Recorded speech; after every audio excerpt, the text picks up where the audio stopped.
नमस्कार, सत श्री अकाल मैं दोस्तों। स्वागत है हमारे YouTube channel NPS study centre में। आज हम करंट अफेयर में केंद्रीय बजट के बारे में देखने वाले हैं जो 2024-2025 तक के हैं।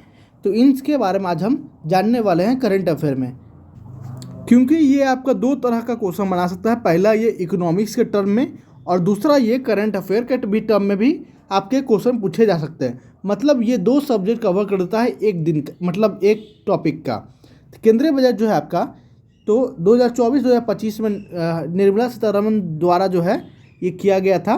तो इसके बारे में आज हम देखने वाले हैं। तो इसका हम जो है ना पार्ट 1 है ये आपका। क्यों पार्ट 1 है? क्योंकि इसका पार्ट 2 हम कल लाएंगे। तो उसमें पार्ट 2 में क्या होगा कि ये तो पहला दिन होगा, केंद्रीय बजट के बारे में समझेंगे क्या क्या पैसा कितने आए हैं। और पार्ट 2 में क्या होगा कि आपके जो एग्ज़ाम में पूछे जा सकने वाले महत्वपूर्ण तथ्य होंगे, इंपॉर्टेंट पॉइंट होंगे, उसके बारे में हम अगले दिन के वीडियो में वो जरूर देखेंगे। तो आज हम पहले इसके पार्ट 1 को देखते हैं, पार्ट 2 को अगले दिन देखेंगे। तो चलिए इसको देखते हैं आज। और साथ ही साथ अगर आप जो है एनटीपीसी, बीएसएससी, एसएससी, एसआई की तैयारी में लगे हुए हैं तो इन सभी के लिए हमारे चैनल पर जो है मैथ, करंट अफेयर, आपको साइंस और जीके जीएस भी है प्रोवाइड करा दिया जाता है। उसे आप जरूर चेकआउट कर सकते हैं। साथ ही साथ अगर पीडीएफ लेना चाहते हैं तो पीडीएफ जो है हमारे टेलीग्राम चैनल पे है, वहाँ से आप ले सकते हैं। डिस्क्रिप्शन में लिंक है, टेलीग्राम से जुड़ जाइए और वहाँ से आप पीडीएफ ले सकते हैं। तो चलिए इसको शुरू करते हैं। तो आज हम देखते हैं, इसको बड़ा करता हूँ थोड़ा सा आपको, केंद्रीय बजट 2024-25। अब ठीक है, चलिए पहला है आपका, यहाँ से पढ़ते हैं। वित्त मंत्री निर्मला सीतारमण ने 23 जुलाई 2024 को लगातार अपनी 7वां केंद्रीय बजट 2024-25 पेश किया है। क्यों 23 जुलाई किया? ये आपका अप्रैल में हो जाता था, फरवरी मार्च में। क्यों लेट हुआ? क्योंकि उस समय चुनाव था लोकसभा का, जिसके कारण से है उस समय जो है आपका पूरी तरह से बजट को नहीं लाया गया था, जिस कारण से अब 23 जुलाई 2024 को बजट लाया गया था।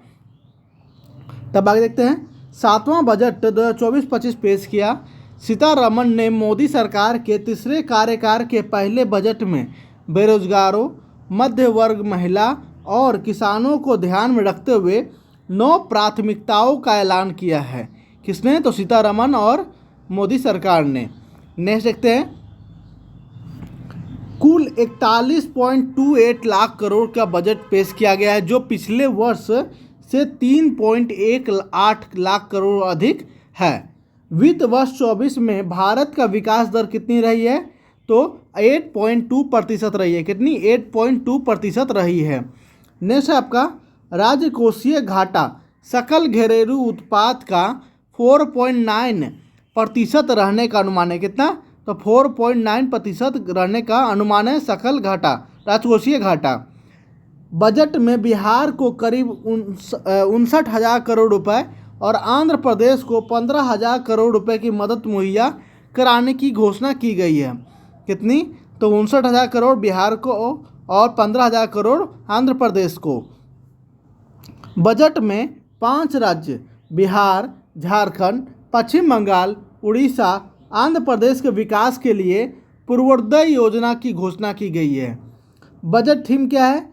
तो विकसित भारत के लक्ष्य को प्राप्त करने के लिए रोड मैप।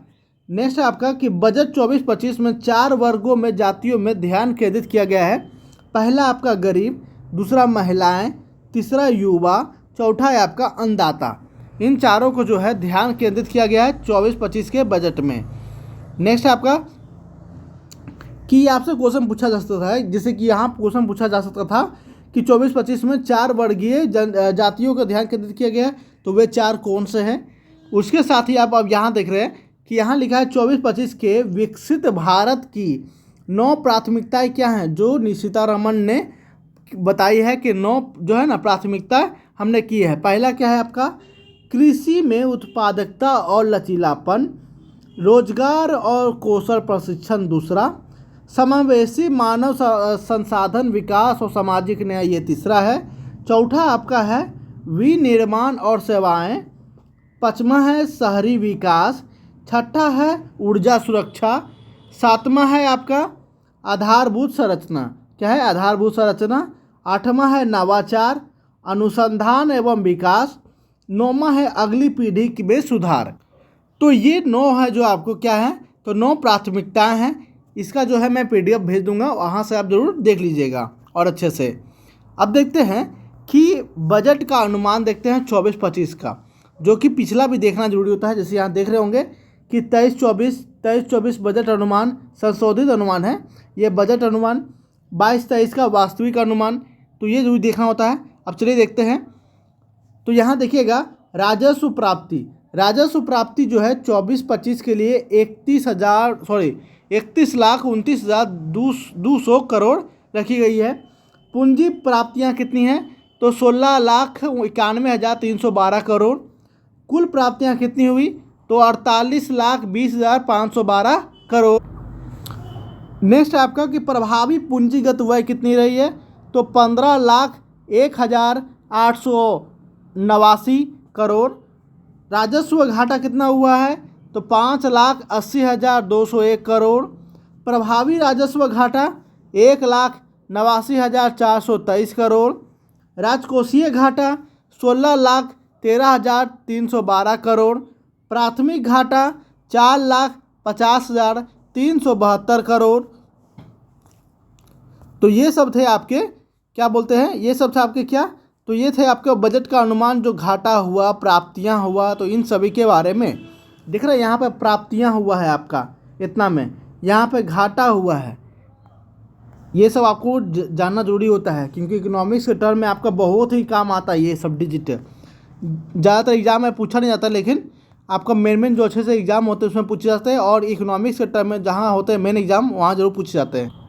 अब आगे देखते हैं कि आप जानते होंगे कि केंद्रीय जो बजट होती है तो साल भर का होता है। अब साल भर में कितना पैसा कहाँ से आता है, कितना पैसा कहाँ जाता है, इनके बारे में ज़रूर मालूम होना चाहिए। तो यहाँ पे एग्जाम्पल लिया जाता है 1 रुपये के हिसाब से, मतलब कि आप 1 रुपये में कितना पैसा कहाँ खर्च किए हैं, या 1 रुपया कहाँ कहाँ से आया है, इन सभी के बारे में। अब चलिए देखते हैं पहले आता कहाँ से 1 रुपया में टोटल। तो यहाँ देख रहे होंगे कि उधार और अन्य देयताएं से 27 पैसे आए हैं। कितना, उधार एवं अन्य देयताएं से 27 पैसे। निगम कर से 17 पैसे आए हैं। आय कर से 19 पैसे आए हैं। सीमा शुल्क से 4 पैसे। केंद्रीय उत्पाद शुल्क से 5 पैसे। GST कर से 18 पैसे। कर विभिन्न प्राप्तियां से 9 पैसे। ऋण विभिन्न पूंजियां प्राप्तियां से 1 पैसे। तो ये सारे पैसे आए हैं। आता कहाँ से, ये इसके बारे में हो गया। अब जाता कहाँ कहाँ, इसके बारे में भी जानना जरूरी होता है। अब देखिए कि केंद्रीय प्रायोजित योजनाओं में गया कितना, 8 पैसे। केंद्रीय क्षेत्र की योजनाओं में 16 पैसे गए हैं। ब्याज की अदायगी में कितने गए हैं, तो 19 पैसे। रक्षा में 8 पैसे गए हैं। आर्थिक सहायता में 6 पैसे गए हैं। वित्त आयोग और अन्य अंतरण में 9 पैसे। करों और शुल्कों में राज्यों का हिस्सा में 21 पैसे। और आगे है आपका पेंशन में, पेंशन जो सरकार देती है उसमें 4 पैसे। और अन्य व्यय, इसके अलावा भी और कहीं जो खर्च होते हैं तो वो कितने हैं, तो 9 पैसे। टोटल 1 रुपये के हो जाते हैं।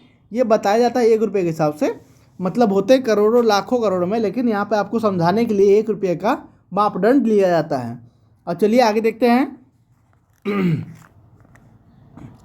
अब यहाँ देखिएगा कि लिखा है कि विभिन्न मदों के लिए व्यय, मतलब खर्च करने का करोड़ रुपए में, तो कुल कितना है, तो 48,20,512 करोड़।